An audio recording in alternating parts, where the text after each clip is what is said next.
Hey everyone, this is Grandmaster Ben Finegold here with Kid Chess, and another fun game from one of my favorite player, Paul Morphy. Now, when you look at the position on the screen, you should notice something pretty funny. You guys should all be looking. What do you notice that's funny? Well, white doesn't have a queen's rook. That space is empty. It's not a mistake on my part, though it could be. It's actually how they started the game. And actually, this is what makes chess fun, is you can play odds games. If you have a chess timer, a chess clock, you could play an odds game. Let's say you're playing somebody and you always win. And you're like, well, that's not fun, I always win. And they're like, that's not fun, I always lose. Well, you could play an odds game where maybe you take 2 minutes and they take 10 minutes. They have 10 minutes to 2. That makes the game more fair because you always beat them. That doesn't work. You can play an odds game in the chessboard, which is what Paul Morphy did a lot. Paul Morphy was a lot better than everybody. So sometimes before the game started, he just took something off and said, okay, let's play. So if you have a friend who beats you all the time, maybe take their queen off before the game starts, then we'll see if they beat you. If they still beat you, we'll take some more stuff off. Okay, so Morphy has the white pieces, and he's already starting down a rook. Okay, Morphy played e4 like he always does. And he played the aggressive Scotch gambit. He played d4, which is the Scotch, and after takes, usually they take back. But Morphy wasn't concerned about pieces and pawns. He was concerned about his opponent's king. He wanted to checkmate his opponent, and he's already down a rook. So we got to get a lead in development. So he played bishop c4. He doesn't care about that pawn. He cares about getting all of his pieces out. Okay, and black played bishop b4 check. That's a pretty good move. c3. Attacking the bishop. Take. Again, Morphy doesn't care about pawns. Morphy cares about checkmating his opponent and getting all of his pieces out because he's already down a rook. So instead of taking back on c3, he just castled. Okay, and now black played the very greedy move, not a move that I would play. C takes b2, getting another pawn, but developing white's bishop, and now white has a big threat. So white has 3 pieces out, black has 2 pieces out, and white's castled, and white has a threat. So white's getting some attack for the fact that he doesn't have a rook on a1. Okay, and now black didn't know what to do. How do I defend my pawn? Okay, and he chose a very radical way to defend it. You could play pawn to f6, blocking the bishop, but that's dangerous because then it makes it really hard for black to castle. Play king f8, which defends your pawn. Well, then you can never castle. So he played a funny move defending his pawn, bishop f8, retreating one of the pieces that he developed.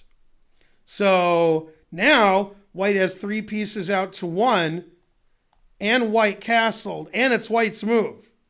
So that's dangerous. White played e5, stopping the knight from coming in. d6, attacking the pawn. Now white played rook e1. He's trying to get at that black king. Notice how Morphy uses all of his pieces to attack. He does that almost every game he plays. All of his pieces are ready, and this is where black's pieces are. Now, of course, you're like, wow, white's playing great. White's getting all his pieces out, and black only has 1 piece out. Well, that's why white took his rook off before the game started. He said, I'm a lot better than you. Let's make it more fair. I'll start without my rook. And the chess computer still likes black's position because black has an extra rook. Okay. Now black made a risky move.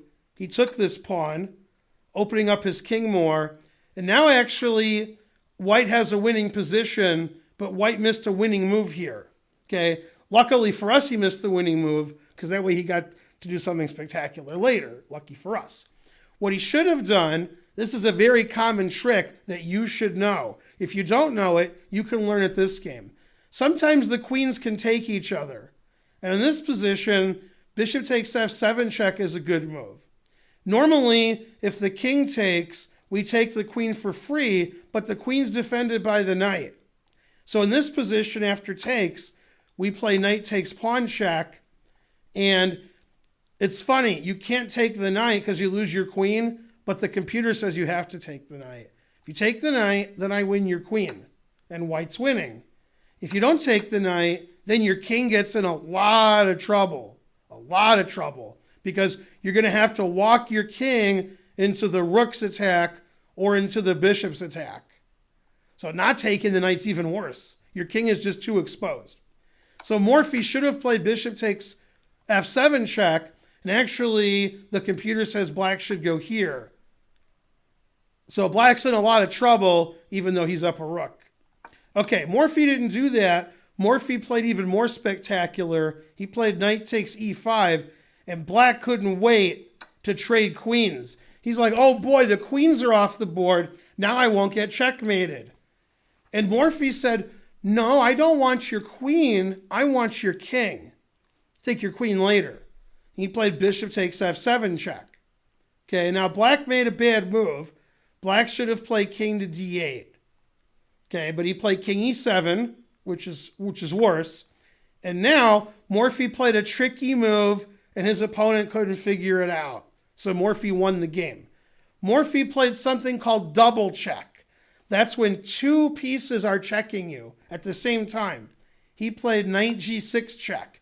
It's not only check from the knight, it's a check from the rook. Okay, so you can't take the knight and you can't take the rook. You can't take both pieces. When two pieces are checking you, you must move your king. There's no way to block two pieces. There's no way to capture two pieces. And when you're in double check, it's always a discovered check. The rook wants to attack the king by moving the knight. It's a discovered check, and it's a double check. And now black made the worst move on the board. The worst. Couldn't play a worse move if he wanted to. Okay, his king has the following squares. There's 4 squares. It's like the game Foursquare, but not really.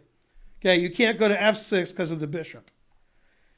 These 3 squares are all okay, and if black goes there, black's position is okay. But like a lot of people, even today, black was very greedy. He didn't want to move his king to safety. He wanted to capture things. So he did. He captured the bishop. He probably thought, well, for sure Morphy's going to take my queen now. I'm up a queen. But there's something better than capturing a queen. That's checkmate, attacking the king. And here, white has checkmate in one move. Do you see it? Let's see, white has 2 moves that are check. One of them is checkmate. Let's see if you can find it. The answer is knight takes rook, knight takes h8. That's checkmate. The game's over. The king can't go to the e file because of the rook. The knight's checking the king. The king can't go to g6 because of the knight. And once again, the king can't go to f6 because of the bishop. Another example of one side not castling and getting their king in trouble, and the other side castles as a safe king. Not getting his pieces out. Terrible.